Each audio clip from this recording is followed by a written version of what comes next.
If you want to make good use of your time, you've got to know what's most important and then give it all you've got. That is a quote by Iacocca.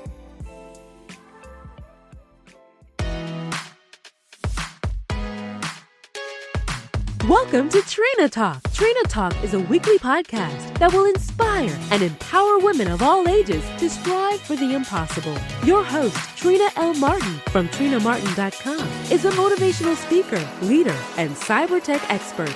Every week, Trina will share wisdom gained from her life experiences and lessons learned while pursuing her goals to inspire you to achieve the next level in your life. Now, your host, Trina L. Martin. Hello, welcome to Trina Talk. I am your host, Trina L. Martin, and this is episode 55. On Trina Talk, I've had the pleasure of speaking to people all around the world. I'm happy to speak with this week's guest because she is from Jerusalem. My guest this week is Chana Mason, and the topic of this week's episode is vitality, wellness, and personal growth. Chana guides others towards a life of vibrance, clarity, and joy through her personal growth, nutrition, and wellness practice. She was an educator for 2 decades. She has founded an educational institution and homeschooled her son. She works with individuals on their personal growth and wellness. Welcome, Chana, to Trina Talk. Thank you. I'm sorry. Did I just butcher your name? No, not at all. Okay. I'm very sensitive about getting people's names correct, but You got it good. I am so glad you're here with me today because I haven't had anyone from your region to be with me, and I'm so glad. I'm international, but now I really feel international. Why don't you go ahead and tell the listeners a little bit about your story? So I was originally born in Bogota, Colombia, in South America. And when I was 5 years old, I went through a bit of a traumatic experience. My sisters and I were threatened to be kidnapped, and we fled the country and moved to Miami, which is kind of like a suburb of Latin America. So it wasn't such a big move because Spanglish became my most comfortable language. Still to this day, Spanglish is my most comfortable language. And after just, growing up and going to university in the States, I moved to Israel, where I've been living now for 16, 17 years. And my husband and I dated there and got married, and we have a boy. He's 14 years old, and we homeschooled him for a number of years, and not anymore. And through this whole process, I've gone through a major spiritual journey, really trying to connect to my Jewish roots, which was something that my family wasn't so connected to. And also just trying to work on my own personal growth journey and deal with pieces of anxiety and depression that I had dealt with, and trying to move past that. So I've just gathered an insane amount of tools that really help people to shift and to move forward, to set goals and to experience incredible physical health and mental health and vitality. And so I call myself a vitality coach. Interesting. So how exactly do you go about your coaching? And well, let me back up a bit. With you being born and raised in Colombia, and then you moved to Jerusalem. Now, you say you did have Hebrew roots in your family. Is that correct? Yeah, I'm Jewish. Okay. My grandparents are Jewish. Yeah. Yeah. And I'm just trying to educate myself, because when I think of, because I know some people from Colombia and they're, not Jewish. And so I'm just trying to make sure, because of course, every background is everywhere. So I was just trying to get, the education for myself. So the Jewish community in Colombia is quite small. Okay. But, so. Okay. So exactly. And I wouldn't have never guessed that there was a Jewish community in Colombia. So just about every country has one. It's pretty crazy. Like in the Bible, it says that we're going to be scattered to the four corners of the earth, and it's really manifested itself to be true. Wow. Yeah. So you have just educated me on something that I didn't know. So now I feel I've learned something very enlightening today. So call yourself a vitality coach. Yes. Go into that as far as what you do, how you help people, and just the whole gamut.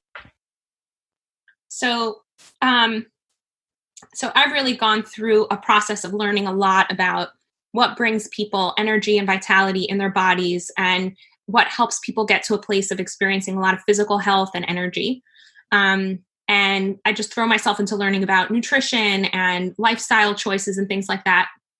So I will take with every person who I work with, I'll take a look at their nutritional profile.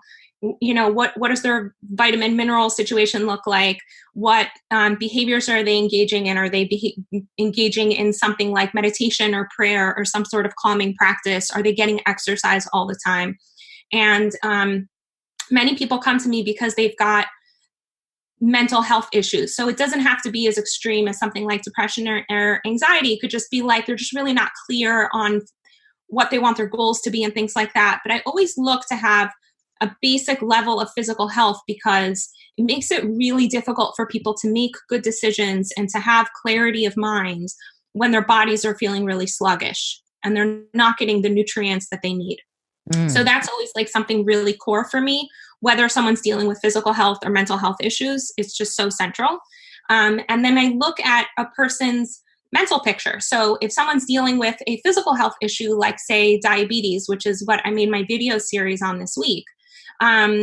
So they're dealing with physical things and they need to go on a total shift in lifestyle in order to cure themselves of diabetes, which is something people don't even know you can do, but it's 100% curable. So in order to cure themselves of diabetes, they can get engaged in a program of lifestyle shifts. But for a lot of people, there's a whole bunch of mental blocks that they have that keep them from being able to follow through on such a program. So for me, it's like, okay, let's take a look at your mental picture. What beliefs do you have about yourself and about life and about your body and about what you deserve and about food? And when we sort of clean house on all of that stuff, on the things that are blocking you from really being able to go after taking care of yourself. So then you're just so much more motivated because you're not mentally blocking yourself. And then all you have to do is just follow a protocol, but you're so much more motivated to do it. So to me, the mind and body are just so interconnected. And I look at both of those pieces, no matter what people are coming to me for. Wow. And I agree with you as far as the mind and the body being connected, because I know with myself, if I stop working out or if I'm eating poorly, I don't feel at my best. And that does have an effect on my mindset and my mental state and how I operate. And there is something to be said about that connection. And I don't think that people think that that's connected, but it really is. It's very strongly connected. So, if I'm dealing with a client with anxiety, which I've had a number of times, so if they're not exercising, they're pumping so much adrenaline into their system because they're stuck in an anxiety loop, but that adrenaline needs a place to go. So just exercising alone is going to help chill them out, besides the fact that exercising produces a whole bunch of endorphins, which just make us feel good. Mm-hmm. Now, tell me, how did you get on this path? Were you always interested in this line of work? What just made you decide, okay, this is what I want to do? Was it a passion of yours? How did you discover it? So I'm kind of a kooky person. I'm kind of a Renaissance person, happen to have a lot of passions in many different areas. When I went into university, I wanted to become an engineer. And so I studied engineering. And then I directed my first show, my first theatrical show. And I loved it. So I ended up studying theater and engineering. And I came out of college and lived in Australia for a year and worked as a management consultant, which has nothing to do with engineering or theater, but I loved it. And since then, I've really been passionate in places that have a lot to do with my family. So education is a real passion of mine, partly because I love to learn and we have kind of a geeky home. We read a lot. We like to inquire about things. And partly because I really wanted my son to have a positive educational experience, because I've had really awesome educational experiences and some challenging ones. And then health is just a big piece, because I've faced some health challenges myself, and I wanted to figure out how to deal with my health challenges. And I also just became my family doctor. So whenever anyone in my family gets sick, right away, I put myself into researching everything from like herbs to homeopathy to aromatherapy to just nutrition and what we can do to get healthier. So for me, it's, I guess, like the places that are just deep and core close to my family are what have motivated me to learn all of this stuff. And the places of pain in my life have pushed me to do a lot of growing. And eventually people just have been coming to me for mentorship and for advice. And we have a very open home, and we have a lot of students who come through our home. And they're always just coming to me for advice and mentorship. And so I decided to make that something a little more professional, especially with my son being so much older now. Okay. That's very interesting.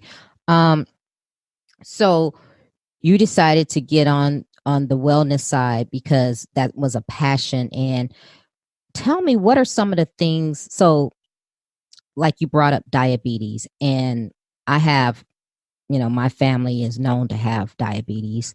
And it's one of those things where I said, you know what, I refuse to be part of that number. So I do work out, and I'm very conscious of what I eat. What are you finding? Because you said that it's something that's reversible. What do you find that you do with your clients that help reverse ailments, specifically, like, just give me diabetes for an example? So with something like diabetes, the number one thing is people finding out that it's reversible. Mm-hmm. So most people go to their doctors, and their doctors prescribe them medication. And doctors do that for a number of reasons. One is their education has told them that medication is the answer to everything. And the other is that we think that our physicians know everything about health, but the reality is that they don't. Their education includes, depending on the medical school, 1 to 4 hours of nutrition. So their guess that what they communicate about nutrition is really just like a layman's knowledge of nutrition, and they know very little. And I think that it's even more complicated than that, because when someone is in medical school, they're so intense in their studies that they don't actually get a chance to take care of their bodies. They sleep poorly, they eat poorly, they eat quick fast food, and then they go into residency and internship, and they also sleep poorly, eat poorly, fast food, just, Mm-hmm. and the food that hospitals serve is really unhealthy food. So it's just not even in their consciousness at all, the lifestyle stuff. So for someone just to hear, for a client to hear, losing weight is easy, treating heart disease is perfectly reversible. Diabetes is perfectly reversible. This is like so novel. So I give them an education, not by just saying that statement, but by helping them understand what are these diseases, how do they work, and how do you prevent them and cure them. And at the core of that is diet. So there are so many different lifestyle pieces like exercise and, reducing stress that are huge, but nothing has as big an impact on health outcomes as diet. That's what the data consistently shows. And people just don't know. People don't know what a healthy diet actually looks like. Mm-hmm.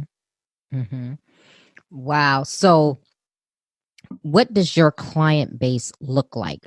Do you deal with children? Do you deal with people of a certain age? Or is it whoever needs you? So it's definitely whoever needs me, and it's definitely not children. Okay. Okay. I absolutely love children in my personal life, but my practice is very much focused on people who are taking full ownership for their thinking processes, for their lives, for their health. And so children really just don't fit into that. Okay. Children are really much more the you're kind of at the mercy of the choice that their parents make for their lives. So they don't tend to kind of fit that bill. Mm-hmm. Although I kind of am a little bit of like a family doctor in my neighborhood. People will come to me and be like, my kid has a cold. What do I do? That kind of thing. But as far as actually working one-on-one with a client, my core clients tend to be women Mm-hmm. In their 20s and 30s.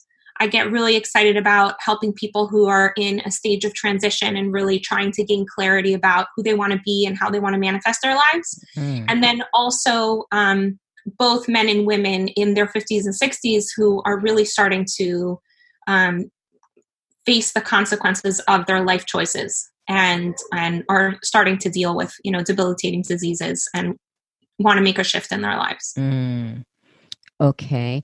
Now, what other aspects of your coaching besides the wellness do you get into?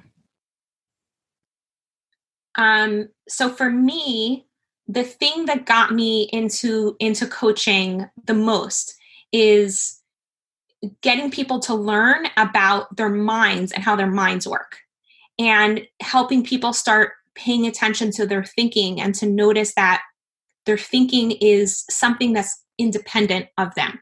So we have a tendency to think that every thought that comes into our minds is ours and that we created it and we identify with it and we think that like it means something about us. But a lot of times thoughts, they just come and they go. And the ones that we identify with have an amazing, amazing potential to teach us so much about places where we have to grow. And unpacking all of that is huge. And what I've noticed, I actually just said this to my husband, what I've noticed of recent, I've been doing more than anything else with my clients, is helping them slow down and become observers of their own lives and of their own thinking processes. Because as we slow down, first of all, Eckhart Tolle says that when we slow down, we get a lot more connected to the present. When I heard him say that, I'm like, oh my gosh, maybe that's part of why it works so great with my clients. But the other thing slowing down does is they're able to watch like how they got from thought A to belief B to belief C to incredible pain and suffering D, like slowing that down. And they're also able to see how their logic sometimes is incredibly illogical and causes a lot of suffering in their lives. Wow, that sounds really good. Now, once you start working with a person and let's say their mindset, how long does it take for you to go through whatever your steps are for you to really start seeing progress on average? Is it because I'm pretty sure you may get some clients that come to you but may not be receptive to what you're saying or even implementing what you're saying, because it for it to work, you actually have to put something in action yourself. Yeah.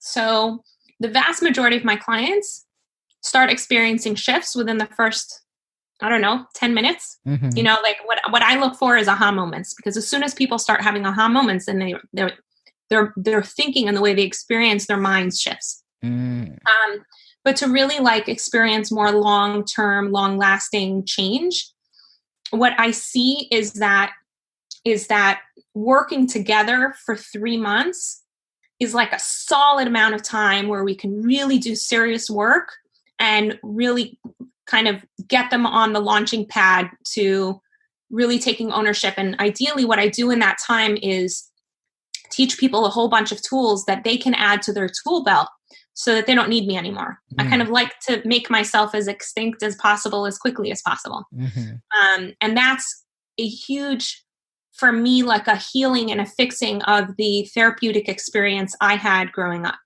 So when I was a teenager and in college, I spent many an hour in therapy and experienced very little shifting and a lot of suffering. Like I'd walk into a therapeutic practice, and after an hour, I felt worse than I felt walking in. And I didn't feel like things were moving forward. And I think what I was really looking for were actual tools that I could use to feel happier and to think more clearly and to gain understanding. And I didn't have any tools. So so for me, that's the biggest thing, is that I 100% believe that the power rests in the hands of my clients, and that it just so happens I have some tools that they could add to their tool belt. And once they know those tools, then like we're 100% on equal footing. Mm-hmm. And that's really exciting for me. So if you don't mind, just give us a couple of your tools that you always go through with your clients. So one tool I really like is a tool called the Work of Byron Katie. And it's a process of inquiry. And that tool very strongly influences the basis for a lot of the writing that I did in a book that I published a few months ago called Hold That Thought, which is available on my website and on Amazon and all the good stuff. So that tool, I'll give you a perfect example. Today, I had a client who she happens to be in Israel, so we worked over the phone, which actually most of my clients I work with on Skype or over the phone. And she is struggling because she's dating guys. She's just like she's young. She's a young woman, but she's old enough that she's starting to date. And she noticed that as soon as she starts liking a guy, a tremendous amount of fear comes up for her. And she's done work with me enough that right away she was able to very quickly take notes on her fear and give voice to it and recognize that she's holding a bunch of thoughts and beliefs that aren't serving her. And she can usually do the work on it herself, but she felt a little too entrenched in this one. So she wanted some outside assistance. And we hadn't worked together in like a year. So we came back to work together on this piece. And one of the beliefs that she had was that she was scared that a guy was going to use her. And so the process of inquiry is really asking questions on a thought. The first of which is it true that a guy's going to use you? Can you absolutely know that? And then really helping her, like she very quickly can go through that process because she's had a lot of experience of recognizing what happens inside of her body when she believes that.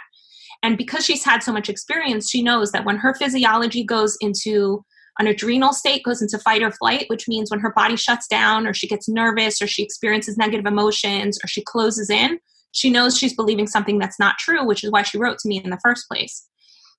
But she still couldn't get herself out of it because it was so difficult for her to latch on to seeing those statements in a different way.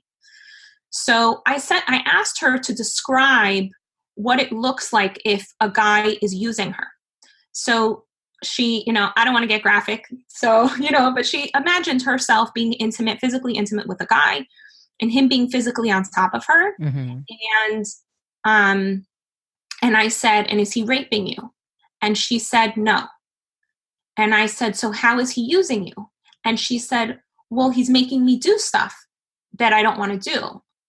And I said to her, and what are you afraid would happen if you said no? She's like, well, then he won't like me anymore. Mm-hmm. So then I said to her, I was like, I want you to imagine you walk into a store to buy a chocolate bar. And you give the guy in the store, in the convenience store, $5. And he'd rather the $5 than the chocolate bar. So he gives you the chocolate bar, and you'd rather the chocolate bar than the $5. So you give him the $5 and you have a perfect exchange. So that's what you're doing with guys. You want approval. So you come in and you give them something you don't want to give in exchange for approval. And I said, and she's like, oh my gosh. And she had one of those aha moments, which is so fun. And she's like, wait a second. So that means I'm using him. And I said, yes. So to be able to shift an entire perspective on a situation and help her to see that not all guys are interested in sex and it's not the only thing that guys are thinking about, and that she can't, it's not possible for someone to use you or for someone to manipulate you or for someone to take advantage of you without you volunteering in the exchange. Mm-hmm. And so moments like that, it's just so exciting for me to help facilitate being a part of someone's aha moment, because it's really, she's the one who has to wake up at the end of the day. Wow. Now you mentioned your book. Tell me about that book. I don't know. Do you have multiple books? So yes. So I have 2 books right now, and we're working on a third, which God willing will be published in the fall. So I have a book called Hold That Thought. And that book takes people step by step through a process of inquiry. So inquiry is really just questioning your thinking, both the validity of the thinking, also what your thoughts, how they affect you and how they affect your behavior. And then gives you opportunities to explore different ways of thinking so that you can become a happier, more compassionate, kinder human being. And so the book is a really fun read. It's short. It's got tons of dialogues, and every tool that I teach, 22 different tools. Each tool comes with a cartoon that just makes it really fun to read and is elucidated through a dialogue that I've had with a client. So it allows you to see the tool in action. And my experience is that dialogues are just really fun to read. So it's not a lot of like expository how-to type of writing. It's really going through it. And then we have like a whole bunch of worksheets that I created that are on my website that allow people to go deeper and do their own work using the tools. And I've gotten really positive feedback on that. And then the other book that I wrote together with my husband, David. Or maybe he wrote it together with me is probably more accurate. It's called The Size of Your Dreams. And it's a personal growth novel that takes place. So we're really into teaching through story. So this book takes place in an American high school classroom.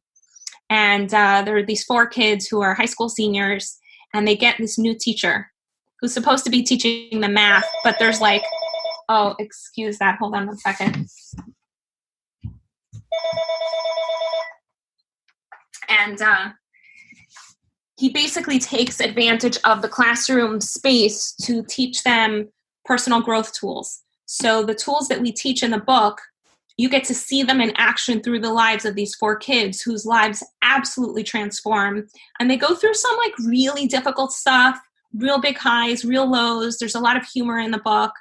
And the tools revolve around goal setting and self-esteem. And people get really excited by it. It's just so much fun to see tools in action as opposed to having to read a dry how-to book. Yes, I agree. I agree. And now you said you're working on the 3rd one. Do you want to talk about what that's going to be about? Sure. Yeah. So that book is called The Cash Machine.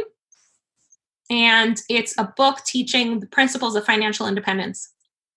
So for your audience, those in your audience who don't know, financial independence is that place where your passive income exceeds your cost of living. So passive income is money that you make through investments. It's money that you make without you having to do anything. Whereas your active income is when you have a job and you work and they pay you, so that's your active income. So being able to reach a place of financial independence gives people a tremendous amount of financial freedom.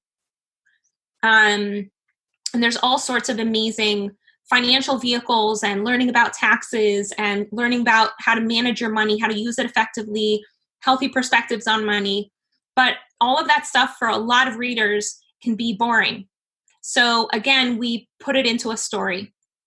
And at the core is a love story between the main character, whose name is Amber, and her college crush boyfriend. And he's decided to take this really courageous path into extreme financial independence. And they don't see each other again until years later. And she ends up learning about financial independence through him and through other characters that she meets who are experts on different financial topics. My favorite of whom is a guy named Vinny, who's, a greased up Italian guy who has it in for the US government because his mom got audited when he was a kid and she lost everything. And so he refuses to give the US government a penny. So he's become this big tax expert. But he's this like obnoxious Italian guy. So it's just so fun to hear about taxes coming out of his mouth. So tell me, because you said each one of your books have a story associated with it. What made you guys decide to write like that? Books that were like that really inspired us. And there's very few books that fit that rubric. One of which is The Alchemist. Another book is The Way of the Peaceful Warrior. There's also a book called The Goal, which I read in engineering school. It's a very, very famous business book that teaches people how to optimize systems, basically how to make a business function effectively. And it's a great story. And my son read the work when he was like 8, 9, something like that. And he really liked it, even though it was like this business book. And so that really spoke to us, this idea of teaching through story. My husband in particular, he's the one who kind of got us started, and he starts the books and then he brings me into the process, and then we do a lot of hashing out. And my son's also very passionate about literature. So when the three of us are in the car or when we go hiking, it's usually when we're hiking, we talk out plot lines and storylines and characters and character development. And that's where most of our story stuff comes from, is time that we spend together as a family. Wow, that's amazing. Now, are you guys going to have a book maybe in the future that kind of centered around your story? So not my personal story, but we're hoping to produce a book. I'm hoping to work on it this year. That's my goal, called Perish the Thought. That's like the fictional companion to Hold That Thought. That goes through a woman who's in her 30s. She's in her second marriage, has teenagers. And there's like nothing in her life is working out. She doesn't like her job. Her marriage is struggling. She's got horrible relationship with her kids. And one day she goes to a food truck and meets a Colombian woman named Rosita. And Rosita runs this food truck. And more than that, she dispenses out a tremendous amount of wisdom. And she becomes kind of like the guru in the book. And so this woman starts like applying all these different tools on her thinking, and she totally shifts her perspective on her life and takes more ownership and responsibility for herself and her behavior and her relationships. And all of that shifts through the lessons that she learns. Wow. Yeah.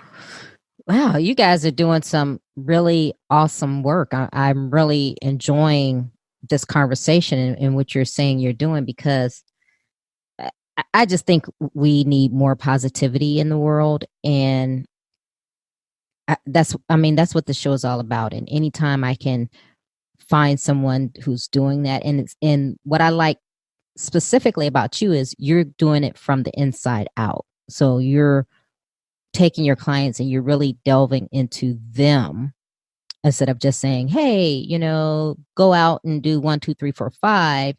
You're really getting deep inside of them and their mindset and their health. Yeah, it's exciting and meaningful for me. Wow, great. Well, we're going to move on to the question portion of the show. So are you ready? Yep, I'm here. Okay. So question 1, who or what motivates you? Whew. The young people in my life motivate me deeply. So my son, with whom I'm, have a typical parenting relationship, i.e., he was created to push all of my buttons so that I could grow. So that motivates me a lot. And all of the young people in our lives. Like, it's just so cool to see students who come to us for mentorship, and then we see them grow and eventually get married and have families of their own and go through their challenges and still, look to us for mentorship. That's really, really inspiring to me. It's like I get to be a parent to all of these young people also. There's a lot of expats who live in Jerusalem for whom we're a second family. What demotivates you? So something I'm working on in a deep way in overcoming is the fact that I face the challenge of migraines that happen pretty frequently. And they've been pretty demotivating. And it's something I'm like really shifting out of, is just ignoring them and just living on with my life and not factoring them into the decisions that I make. Okay. But they tend to be pretty demotivating. When was a time that something was said or done to hurt you, but it worked for your good? Ooh. when I was in high school, there was a leadership class, and there was a teacher who was just not a good person. It's the nicest way I could say it. There are expletives that really want to be expressed, but I'm going to keep my mouth shut. And I remember her saying to me that I wasn't a leader. And I'm at the core of who I am as a human being, very much a leader. And it was very upsetting for me to hear. And I think it's like motivated me to be, on the one hand, an even bigger leader, and on the other hand, to recognize that a lot of times grown-ups don't know what they're talking about. And to reference myself and my inner voice for what's true. What is your fear? What's my fear? My biggest fear is having gotten to the end of my life, not having done, I guess, done like whatever it is that God's plan is for me, and letting fear get in my way. So fear is my biggest fear. Okay. Is there a time when you wished you had done something that you didn't? Yes. I have to pick one. Yes. Pretty much every single time it had to do with me sticking up for myself. So I wish that I stuck up for myself, or set boundaries around myself, or understood myself well enough to speak my truth and say what I needed. That was good. Is there a time that you wish you had not done something?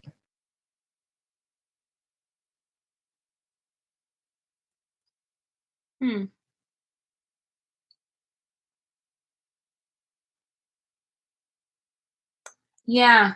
I was in a business venture, and I hired a friend of mine, and I didn't have a good feeling about it the entire time. And so rather than either not hire her or fire her early, I fired her very late in the game. It ruined our friendship. And that was I still regret that. Okay. Yeah. What is your definition of success?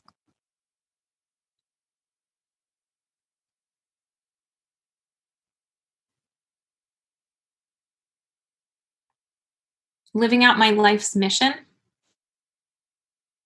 So it's like doing what I'm meant to do in the world. So for me, that's teaching, mentoring, facilitating other people's growth, learning and growing. So I'm doing that. I feel successful. Okay. How do you recharge? Yoga and meditation. Okay. So it doesn't always happen, but usually every morning I wake up before the rest of my household wakes up, and immediately I don't turn on my phone. Immediately what I do is just put on a timer and sit down for half an hour. And that's been a practice I only took on a few months ago, and it's been huge to just start my day with quiet. And then I go into a yoga practice that usually takes me about an hour, and I pray.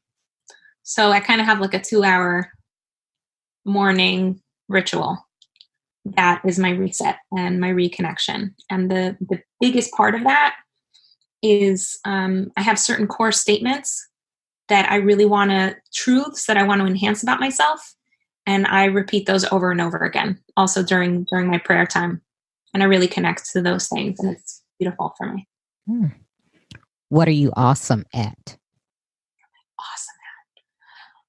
I am awesome at telling it like it is, cutting to the chase, no BS.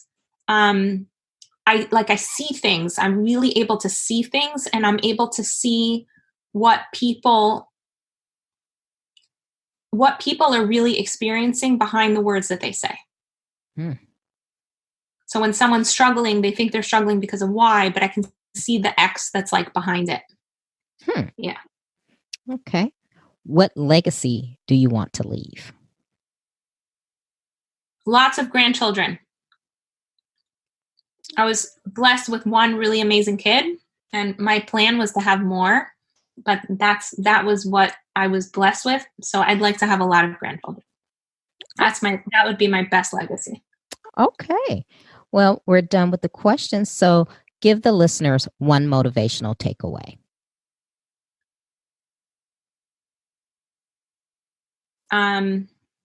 Two things. You are not your thoughts, and your mind and your body are here to serve you and not the other way around. And yeah, I think that's it. Okay. Hannah, yeah. Where can the listeners connect with you? So people can find me on Facebook at Chana Mason. That's ChanaMason, or at my website, chanamason.com, ChanaMason.com. Okay. Well, you know what? I thank you for taking time out of your day. This has been a really, really good interview. I've learned a lot myself, and it was my pleasure to connect with you. My pleasure also. Thank you so much. If you like Trina Talk, please don't forget to go out to Apple Podcasts to subscribe. Also, who else in your life do you know that needs some motivation and inspiration in their life? Don't forget to share Trina Talk with them. I hope you have a great week. And remember, if you change your mindset, you can change your life. Keep striving, because success is a journey, not a destination. You can listen to Trina Talk anytime and anywhere. It's available on iTunes, Google Play Music, Stitcher, Spotify, and all other places that you can listen to podcasts. If you like the podcast, please don't forget to go to iTunes to subscribe, rate, review, and share. If you have questions for me or need inspiration on how to go to the next level, tweet me directly at Trina L. Martin.